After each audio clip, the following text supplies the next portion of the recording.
ഇടതുകരം നെഞ്ചോട് ചേർത്ത് വെച്ച് വലതുകരം അച്ഛന് നേരെ നീട്ടി 21 പ്രാവശ്യം യേശുനാമം വിളിച്ച് അച്ഛന് വേണ്ടി പ്രാർത്ഥിക്കണമേ.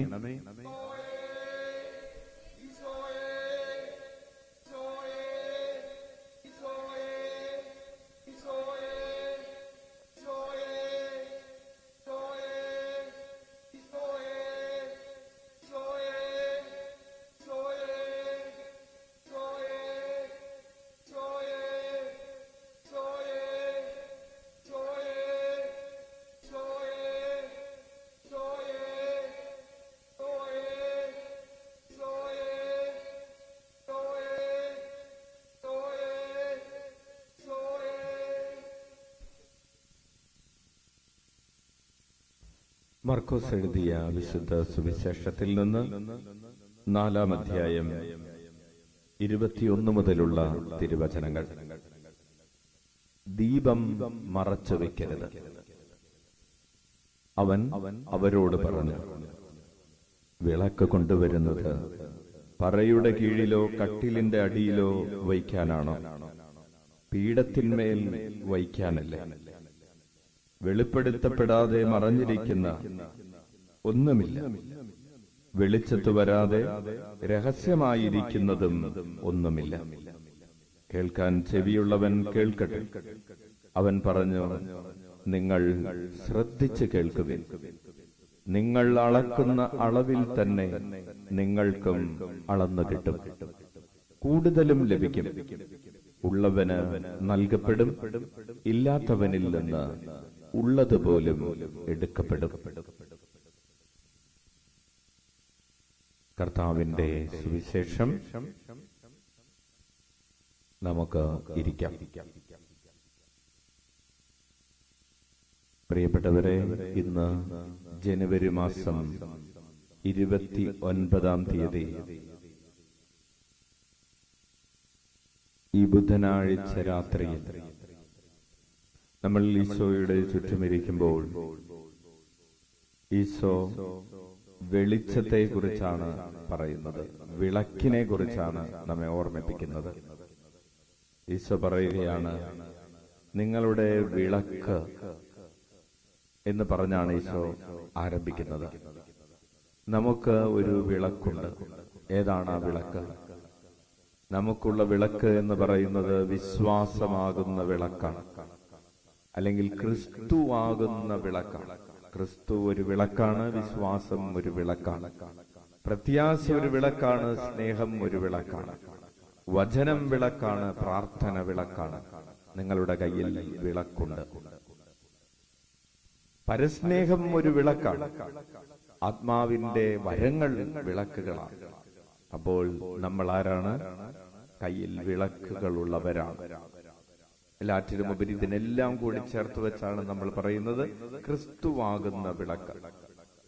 ക്രിസ്തുവാകുന്ന വിളക്ക് പറയുടെ കീഴിൽ വയ്ക്കരുത് എന്ന് പറഞ്ഞാൽ അതിന് ഒരർത്ഥമുണ്ട്. എന്താണ് പറ?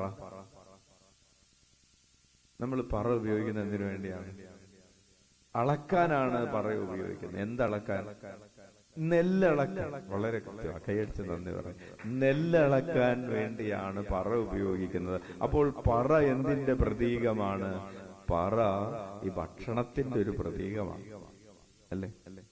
ഇത് നിറയെ അളന്ന്, കുത്തി നിറച്ചളന്ന്, എന്നിട്ട് അതെടുത്ത് പറയിൽ അളർന്ന നെല്ല്. അപ്പോൾ പറ ഭക്ഷണത്തിന്റെ പ്രതീകമാണ്. ഭക്ഷണം വേറൊരു കാര്യത്തിന്റെ കൂടി പ്രതീകമാണ്. എന്തിന്റെയാണ്? ആരാണ് ഇങ്ങനെ പറയിൽ അളന്ന് ഭക്ഷണം കഴിക്കുന്നത്? അതൊരു സുഖലോലുപതയുടെ അടയാളമാണ്. ഹല്ലേലൂയ. കണ്ടിട്ടില്ലേ, ചില ആളുകൾ ഒരു ദിവസം ഒരു ഹോട്ടലിൽ പോയി ഭക്ഷണം കഴിക്കും, വേറൊരു ദിവസം വേറൊരു ഹോട്ടലിൽ പോയി, അതായത് ഇങ്ങനെ നടക്കുകയാണ്. ഭക്ഷണം കഴിക്കാൻ വേണ്ടി നടക്കുന്ന ആളുകൾ. ഹോട്ടലിൽ പോയി ഭക്ഷണം കഴിക്കുന്നതിനെ കുറിച്ചല്ല പറയുന്നത്. ഭക്ഷണം കഴിക്കും, തലശ്ശേരി പോയി ഭക്ഷണം കഴിക്കും, തലശ്ശേരിയിൽ നല്ല ഭക്ഷണം, അല്ലെങ്കിൽ കൂർഗി പോയി ഭക്ഷണം കഴിക്കാൻ പോകും. അപ്പോ അവരുടെ പ്രധാനപ്പെട്ട കൺസെപ്റ്റ് എന്താണ്? ഭക്ഷണമാണ്. ഈ ഭക്ഷണത്തിന് ഒരു പ്രശ്നമുണ്ട്. അത് അത്യാവശ്യമുള്ള സാധനമാണെങ്കിലും അതിലൊരു സുഖലോലുപതയുണ്ട്. സുഖലോലുപത. ഇവര് ഭക്ഷണം കഴിക്കാൻ വേണ്ടി ജീവിക്കാൻ പണിയൊന്നും എടുക്കുന്നില്ല. അപ്പൊ സുഖലോലുപതയുടെ പറ കൊണ്ട് നിന്റെ ക്രിസ്തുവിനെ നീ എന്ത് ചെയ്യരുത്? മറച്ചു കളയരുത്. അതായത് അവർക്ക് ക്രിസ്തുവിനെ പിടിച്ചുകൊണ്ട് നടക്കാനൊന്നും സമയമില്ല. അവര് സുഖലോലുപതയിൽ ഇങ്ങനെ മുഴുകി കഴിയുകയാണ്. അതാണ് പറ കൊണ്ട് മറച്ചു വെച്ച വിളക്കെന്ന് പറയുന്നത്. കൈയടിച്ച് കർത്താവിന് നന്ദി പറയാം. ഇനി രണ്ടാമതായിട്ട് ഈശോ പറയാണ്, കട്ടിലിന്റെ അടിയിൽ വെക്കരുത്. അപ്പൊ പിള്ളേര് വിചാരിക്കും കട്ടിലിന്റെ അടിയിൽ വിളക്ക് വെച്ച് കഴിഞ്ഞാൽ കട്ടിലിന് കത്തുപിടിക്കും. അപ്പൊ കട്ടിലിന്റെ അടിയിൽ വിളക്ക് വെക്കരുത് എന്ന് പറയുന്നത് എന്തിനു വേണ്ടിയിട്ടാണ്? കട്ടിൽ എന്തിന്റെ പ്രതീകമാണ്? പറ അളക്കുന്നതിന്റെ പ്രതീകമായതുപോലെ കട്ടിൽ എന്തിന്റെ പ്രതീകമാണ്? ഉറക്കത്തിന്റെ പ്രതീകമാണ് കട്ടില്. ഉറങ്ങാൻ വേണ്ടിയിട്ട്, അല്ലെങ്കിൽ അതൊരു ഒരു തരം അലസതയുടെ പ്രതീകമാണ്. നിന്റെ ഈ അലസത കൊണ്ട് എന്ത് മറച്ചു വെക്കരുത്? കർത്താവിനെ മറച്ചു വെക്കരുത്. പലരും അലസതയുടെ ജീവിതം നയിക്കാൻ, അവർക്ക് സുഖലോലുപത വേണമെന്ന് വെച്ചാൽ അങ്ങനെയൊന്നുമില്ല. പക്ഷെ അലസതയാണ്. അവര് ഉറക്കത്തോടുറക്കം, 8 മണി വരെ, കാലത്ത് 8 മണി വരെ ഉറക്കം, പിന്നെ ഭക്ഷണം കഴിച്ചിട്ട് പിന്നെ 10 മണി തുടങ്ങി 12 മണി വരെ വീണ്ടും ഉറക്കം. അപ്പോൾ ഈ കട്ടിലിന്റെ അടിയിലാണ് എന്തിരിക്കുന്നത്? ഈ വിളക്കിരിക്കുന്നത്. മദ്യപാനം, സുഖലോലുപത, മോഹങ്ങള്, ജഡികാസക്തികള്. അപ്പോൾ നിന്റെ ഈ അലസതയും നിന്റെ സുഖലോലുപതയും നിനക്ക് വേണ്ടി തന്നെയുള്ള ജീവിതവും കൊണ്ട് നീ എന്ത് മറച്ചു വെക്കരുത്? നിന്റെ വിളക്ക്. ഏത് വിളക്ക്? വിശ്വാസം എന്ന് പറയുന്ന വിളക്ക്, പ്രാർത്ഥന എന്ന് പറയുന്ന വിളക്ക്, പരസ്നേഹം എന്ന് പറയുന്ന വിളക്ക്, കരുണ എന്ന് പറയുന്ന വിളക്ക്, വചനത്തെക്കുറിച്ചുള്ള അറിവെന്ന് പറയുന്ന വിളക്ക് എല്ലാം കൂടി സംഗ്രഹിച്ച് ക്രിസ്തു എന്ന് പറയുന്ന നിന്റെ വിളക്ക്, നിന്റെ ഈ സുഖലോലുപതയുടെയും അലസതയുടെയും, സുഖലോലുപതയുടെ പറയിൽ അലസതയാകുന്ന കട്ടിലിന്റെ കീഴിൽ വെച്ച് അത് ഉപയോഗശൂന്യമാക്കരുത്, അത് നശിപ്പിച്ച് കളയരുത്. ഉച്ചത്തിൽ വിളിക്കാം, ഈശോയേ, ഈശോയേ. അതിന് പകരം നീ എന്ത് ചെയ്യണം? നിന്റെ കയ്യിലുള്ള, നിന്റെ ജീവിതത്തിലുള്ള ക്രിസ്തുവിനെ നീ കൊടുത്തുകൊണ്ടേയിരിക്കണം, നീ പങ്കുവെച്ചുകൊണ്ടേയിരിക്കണം. ഈശോ പറയാണ്, നിങ്ങൾ അളക്കുന്ന അളവിൽ തന്നെ കൊടുക്കുന്നതില് നിങ്ങൾ തീഷ്ണതയുള്ളവരാണെങ്കിൽ, കർത്താവിനെ കൊടുക്കുന്നതിൽ നിങ്ങൾ തീഷ്ണതയുള്ളവരാണെങ്കിൽ, കർത്താവിനെ ലഭിക്കുന്നതിൽ നിങ്ങൾക്കത് ജനറസ് ആയിട്ട് കിട്ടും. കൊടുക്കുന്നതിൽ നിങ്ങൾ ജനറസ് ആണെങ്കിൽ, ഉദാരതയുണ്ടെങ്കിൽ, നിങ്ങൾക്ക് കിട്ടുന്നതിലും അതങ്ങനെ തന്നെ കിട്ടും. Hallelujah, hallelujah. അവസാനം പറയാണ്, ഉള്ളവന് നൽകപ്പെടും. നമ്മൾ വിചാരിക്കുക എന്താണ് ഈ ഉള്ളവന് വീണ്ടും കൊടുക്കുന്നത്? ഒരു കാറുള്ളവന് വീണ്ടും ഒരു കാറ് നൽകപ്പെടും എന്നല്ല. 10 ഏക്കർ ഉള്ളവന് വീണ്ടും 10 ഏക്കർ നൽകപ്പെടും. അതല്ലേ ഉള്ളവന് നൽകപ്പെടും എന്ന് പറയുന്നു. ഹല്ലേലൂയ. അതല്ല, വിശ്വാസമുള്ളവന് എന്ത് നൽകപ്പെടും? വീണ്ടും വിശ്വാസം നൽകപ്പെടും. ഇത് കൊടുക്കാൻ നല്ല മനസ്സുള്ളവന്, ക്രിസ്തുവിനെ കൊടുക്കാൻ നല്ല മനസ്സുള്ളവന് വീണ്ടും ക്രിസ്തുവിന്റെ കൃപകള് നൽകപ്പെടും. Hallelujah, hallelujah. ഉള്ളവന്, പ്രാർത്ഥിക്കാൻ നല്ല മനസ്സുള്ളവന് പ്രാർത്ഥിക്കാനുള്ള മനസ്സ് വീണ്ടും, അതിനുള്ള അവസരം കൂടുതലായി നൽകപ്പെടും. കരുണ കാണിക്കാൻ തയ്യാറുള്ളവന് അതിനുള്ള കൃപകൾ വീണ്ടും നൽകപ്പെടും. Hallelujah, hallelujah. അവ ഇല്ലാത്തവനിൽ നിന്ന് ഉള്ളതുപോലും എടുക്കപ്പെടും. എന്തില്ലാത്തവന്? നല്ല മനസ്സില്ലാത്തവനിൽ നിന്ന് അവനിലുള്ള ആ വിളക്ക് അത് പതുക്കെ പതുക്കെ അവന് നഷ്ടപ്പെടും. Hallelujah, hallelujah. ഇല്ലേ, കുറച്ച് പ്രാർത്ഥിക്കാനായിട്ട് കഴിവുള്ളവൻ അവൻ അത് ചെയ്യാതിരുന്നാൽ ആ പ്രാർത്ഥിക്കാനായിട്ട് ഉള്ള ആ കുറച്ച് അവസരം പോലും പിന്നീട് അവന് ഇല്ലാതെയായി തീരും. ഒരു ദൈവരാജ്യ ശുശ്രൂഷ ചെറിയ ശുശ്രൂഷയാണെങ്കിലും അത് ചെയ്യാനായിട്ട് അവസരമുണ്ട്. പക്ഷെ അവൻ അത് ചെയ്യാതിരുന്നാൽ ആ അവസരം പോലും അവനിൽ നിന്ന്, അവളിൽ നിന്ന് എടുത്തു മാറ്റപ്പെടും. ഹല്ലേലൂയ, അപ്പോൾ നമുക്ക് കൂടുതൽ ലഭിക്കാൻ ഉള്ള വഴി എന്താണ്? ഇപ്പോഴുള്ള കൃപകൾ കൂടുതലായി അത് പങ്കുവെച്ചുകൊണ്ടിരിക്കുക, അത് കൊടുത്തുകൊണ്ടിരിക്കുക, ഉപയോഗിച്ചുകൊണ്ടിരിക്കുക എന്നതാണ്. അത് നമ്മുടെ അലസതയുടെ പറയുടെ, നമ്മുടെ സുഖലോലുപതയുടെ പറയുടെ കീഴിൽ വയ്ക്കരുത്, അലസതയുടെ കട്ടിലിന്റെ കീഴിലും വയ്ക്കരുത്. നമ്മൾ പീഠത്തിന്മേലാണ് അത് വെക്കുന്നത്. അത് വെക്കുമ്പോ, പീഠത്തിൽ വെക്കുമ്പോ എന്ത് കിട്ടും? വീട്ടിലുള്ളവർ, നാട്ടിലുള്ളവർക്ക് മുഴുവൻ കിട്ടിയില്ലെങ്കിലും അറ്റ്ലീസ്റ്റ് വീട്ടിലുള്ളവർക്കെങ്കിലും ആ വെളിച്ചം കിട്ടും. Hallelujah, hallelujah. ഇനി പീഠത്തിൽ വെച്ചത് കുറച്ചുകൂടെ നല്ല വിളക്കാണെങ്കിൽ കുറച്ച് കഴിയുമ്പോ വീടിന് പുറത്തുള്ളവർക്കും അതുകൊണ്ട് ഗുണമുണ്ടാകും. ഹല്ലേലൂയ. യേശു പറയാണ്, നിങ്ങൾ പീഠത്തിൽ അത് വെച്ചാൽ വീട്ടിൽ മുഴുവൻ അത് വെളിച്ചം പരത്തും. നമുക്ക് എഴുന്നേറ്റ് നിൽക്കാം. നമ്മുടെ ജീവിതം പീഠത്തിൽ വയ്ക്കപ്പെട്ടൊരു വിളക്ക് പോലെ ആയിത്തീരട്ടെ. നമ്മുടെ ഉള്ളിൽ പ്രകാശിക്കുന്ന ക്രിസ്തു നമ്മുടെ ഭവനത്തിലുള്ളവർക്ക് പ്രകാശമായി മാറട്ടെ, ചുറ്റുപാടുമുള്ളവർക്ക് പ്രകാശമായി മാറട്ടെ. നമ്മുടെ സുഖലോലുപത കൊണ്ട്, നമ്മുടെ അലസത കൊണ്ട് കർത്താവിനെ മറച്ചു വെച്ച സമയങ്ങളെ ഓർത്ത് നമുക്ക് അനുദപിക്കാം. നമ്മുടെ ക്രിസ്തുവിനെ, വിശ്വാസത്തെ, വചനത്തെ മറ്റുള്ളവരിലേക്ക് പകർന്നു നൽകാതെ പോയ സമയങ്ങളെ ഓർത്ത് അനുദപിച്ചുകൊണ്ട് കരങ്ങൾ ഉയർത്തി ഉച്ചത്തിൽ 21 പ്രാവശ്യം യേശുനാമം വിളിച്ച് പാപങ്ങൾക്ക് പരിഹാരം ചെയ്യാം. ഈശോയേ,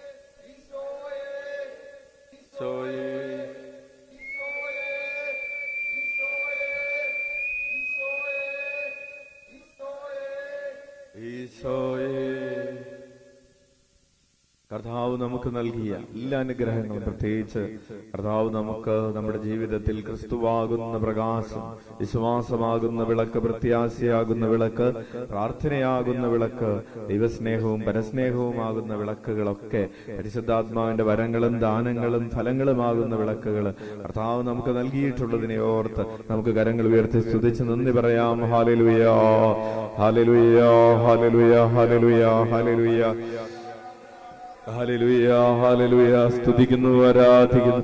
ഹല്ലേലൂയ. വേണ്ടത് വേണ്ട സമയത്ത് ചിന്തിക്കാനും സംസാരിക്കുവാനും അവിടുന്ന് കൃപ തരുന്നതിനെ ഓർത്ത് നന്ദി പറയട്ടെ. ഹല്ലേലൂയ, ഹല്ലേലൂയ. സ്തുതിക്കുന്നു, സ്തുതിക്കുന്നു, ആരാധിക്കുന്നു, ആരാധിക്കുന്നു. സ്തുതിക്കുന്നു, സ്തുതിക്കുന്നു, സ്തുതിക്കുന്നു. ബന്ധനങ്ങൾ അഴിയട്ടെ, കെട്ടുകൾ പൊട്ടട്ടെ, വിടുതൽ നേടട്ടെ, അന്ധകാരം നീങ്ങട്ടെ, ദൈവശക്തി വ്യാപരിക്കട്ടെ. Hallelujah, hallelujah. കരമടിച്ച് സ്തുതിക്കുന്നു, ശക്തിയോടെ കരമടിച്ച് സ്തുതിക്കുന്നു. Hallelujah, hallelujah, hallelujah. നന്ദി പറഞ്ഞ് സ്തുതിക്കട്ടെ. കർത്താവ് നമുക്ക് തന്നിട്ടുള്ള ഒരു വിളക്കാണ് പ്രിയപ്പെട്ടവരെ, കൃതജ്ഞതയുടെ വിളക്ക്. ഈ വിളക്ക് നമ്മൾ പ്രകാശിപ്പിക്കുമ്പോ അത് നമുക്ക് കൂടുതൽ, ആ കൃതജ്ഞതയുള്ളവന് കൂടുതൽ നൽകപ്പെടുമെന്ന് യേശു പറഞ്ഞിട്ടുണ്ട്. Hallelujah, hallelujah, hallelujah. നന്ദി പ്രകാശിപ്പിക്കുവാൻ കഴിയാത്ത വിധം അത്രയേറെ വലിയ കൃപകൾ കർത്താവ് നമുക്ക് തന്നിട്ടുണ്ട്. Hallelujah,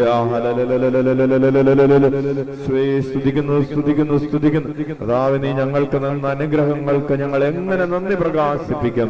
hallelujah. രക്ഷയുടെ കാസകരങ്ങളിൽ ഉയർത്തി ഞങ്ങൾ അങ്ങയുടെ നാമം വിളിച്ചപേക്ഷിക്കും. Hallelujah, hallelujah. കർത്താവിന്റെ നാമത്തിന്റെ ശക്തിയിൽ ജീവിത പങ്കാളിയെ ഓർത്ത്, മക്കളെ ഓർത്ത്, മാതാപിതാക്കളെ ഓർത്ത്, വിശ്വാസത്തെ ഓർത്ത്, തിരുസഭയെ ഓർത്ത്, ഹല്ലേലൂയ, പരിശുദ്ധ പിതാവിനെയും അഭിവന്യ പിതാക്കന്മാരെയും വൈദികരെയും സന്യസ്തരെയും അൽമായ പ്രേക്ഷിതരെയും ഒക്കെ ഓർത്ത് ദൈവമക്കള് നന്ദി പറയട്ടെ. സഭയിൽ നടക്കുന്ന ശുശ്രൂഷകളെ ഓർത്ത് നന്ദി പറയട്ടെ. ഹല്ലേലൂയ. വ്യാഴാഴ്ച ദിവസങ്ങളിൽ, നാളെ പ്രത്യേകിച്ച് വ്യാഴാഴ്ച ദിവസങ്ങളിൽ ആലയത്തിൽ നടക്കുന്ന ശുശ്രൂഷകളിൽ പങ്കെടുക്കുന്ന ആയിരക്കണക്കിന് മക്കളെ ഓർത്ത് പ്രത്യേകിച്ച് നന്ദി പറയുന്നു. ഹല്ലേലൂയ, ഹല്ലേലൂയ. ബന്ധനങ്ങൾ അഴിയുന്നു, കെട്ടുകൾ പൊട്ടുന്നു, വിടുതൽ നേടുന്നു. ഹല്ലേലൂയ, ഹല്ലേലൂയ. സ്തുതിക്കുന്നു, സ്തുതിക്കുന്നു, സ്തുതിക്കുന്നു, ആരാധിക്കുന്നു.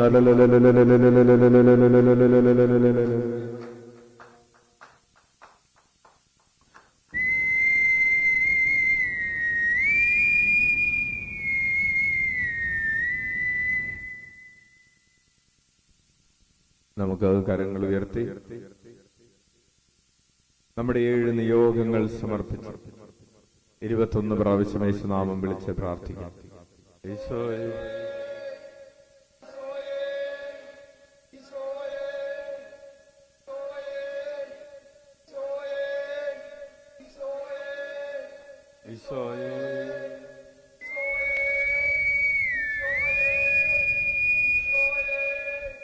ഈശോയേ,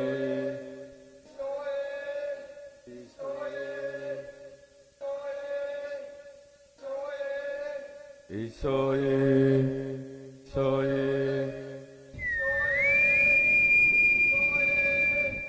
ഈശോയേ, ഈശോയേ, നമുക്ക് മുട്ടുകുത്താം. പ്രിയപ്പെട്ടവരെ, ലോകം മുഴുവന് വേണ്ടിയും നമുക്ക് ഈശോയുടെ ആശീർവാദം സ്വീകരിക്കാം. ഇപ്പോൾ ഇവിടെ ആയിരിക്കുന്നവരുടെയും ഓൺലൈനിൽ ശുശ്രൂഷയിൽ പങ്കെടുക്കുന്നവരുടെയും ഓരോരുത്തരുടെയും നിയോഗങ്ങൾ സമർപ്പിച്ച് പ്രാർത്ഥിക്കുന്നു. ഇതിനായി ഈശോയുടെ തിരുസ്വരൂപത്തോട് ചേർത്ത് കെട്ടിയിട്ടിരുന്ന പ്രാർത്ഥനാ നിയോഗങ്ങളെല്ലാം കർത്താവിന്റെ കരങ്ങളിലേക്ക് കൊടുക്കുന്നു. രാത്രിയിൽ യാത്ര ചെയ്യുന്നവർ, ഏകാന്തതയിലായിരിക്കുന്നവർ, ഭക്ഷണമില്ലാത്തവർ, താമസിക്കാൻ ഭവനമില്ലാത്തവർ, പലതരത്തിലുള്ള പ്രയാസങ്ങളിലൂടെ, ഹൃദയത്തിന്റെ ഭാരങ്ങളിലൂടെ, ആത്മാവിന്റെ തേങ്ങലുകളിലൂടെ കടന്നു പോകുന്നവർ, കടുത്ത സാമ്പത്തിക പ്രതിസന്ധികളിലായിരിക്കുന്നവർ, അകന്നിരിക്കുന്ന ദമ്പതികൾ, കുടുംബ ബന്ധങ്ങളിൽ പ്രയാസങ്ങളിലൂടെ കടന്നു പോകുന്നവർ, ആരോടും പങ്കുവയ്ക്കാൻ കഴിയാത്ത മാനസിക വ്യഥകൾ അനുഭവിക്കുന്നവർ, ഡിപ്രഷനുള്ളവർ, മാനസികാരോഗ്യത്തിന് മരുന്ന് കഴിക്കുന്ന സാഹചര്യങ്ങൾ, ആത്മഹത്യാ പ്രവണതകളുള്ളവർ, മദ്യാസക്തിയുടെയും ലഹരിയുടെയും അഡിക്ഷനുള്ളവർ, പാപത്തിന്റെ മേഖലകളിൽ പെട്ടുകിടക്കുന്ന യുവതി യുവാക്കൾ സമർപ്പിച്ച് പ്രാർത്ഥിക്കാം. ജോലി അന്വേഷിക്കുന്നവർ, വിവാഹത്തിന് വേണ്ടി ഒരുങ്ങുന്നവർ സമർപ്പിക്കാം. പരീക്ഷകൾ എഴുതുന്നവർ, നാളെ സർജറിക്ക് വിധേയരാകുന്നവർ സമർപ്പിക്കാം. നാളെ വ്യാഴാഴ്ച ആലയത്തിൽ നടക്കുന്ന ശുശ്രൂഷകളിൽ പങ്കെടുക്കുന്ന നാനാജാതി മതസ്ഥരായിട്ടുള്ള അനേകായിരം മക്കൾ, ഇവിടെയും ഓൺലൈനിലുമായി പ്രാർത്ഥനയിൽ പങ്കെടുക്കുന്ന 10,000-കണക്കിന് ദൈവമക്കൾ എല്ലാവരെയും സമർപ്പിച്ച് പ്രാർത്ഥിക്കുന്നു. നമുക്ക് കരങ്ങൾ ഉയർത്തി യേശുനാമം വിളിച്ച് ഈ ഭൂമിയുടെ തെക്കും വടക്കും കിഴക്കും പടിഞ്ഞാറുമുള്ള സകല ജനതകൾക്കും വേണ്ടി, പ്രപഞ്ചം മുഴുവനു വേണ്ടി ദിവ്യകാരുണ്യാശീർവാദം സ്വീകരിക്കാം.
സാധിക്കുന്നവർ ശിരസ് തറയിൽ മുട്ടിച്ച് പരമപരിശുദ്ധ ദിവ്യകാരുണ്യത്തിന്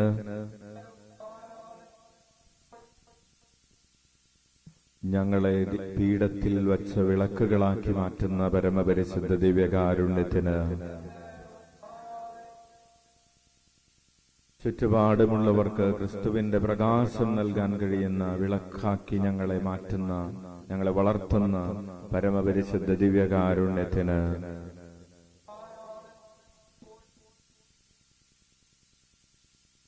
പ്രിയപ്പെട്ടവരെ, എല്ലാവർക്കും നല്ലൊരു രാത്രി, സുഖനിദ്രയുള്ള രാത്രി, സന്തോഷമുള്ള രാത്രി ആശംസിക്കുന്നു. നന്നായി വിശ്രമിക്കാനും നാളെ കൂടുതൽ ആരോഗ്യത്തോടുകൂടെ, കൂടുതൽ ഉണർവോടുകൂടെ കർത്താവിന്റെ രാജ്യത്തിന്റെ ശുശ്രൂഷകളിൽ വ്യാപൃതരാകാനും സാധിക്കട്ടെ എന്ന് ആശംസിക്കുന്നു. ഈശോ മിശിഹായിക്ക് സ്തുതിയായിരിക്കട്ടെ. പരസ്പരം സ്തുതി ചൊല്ലാം.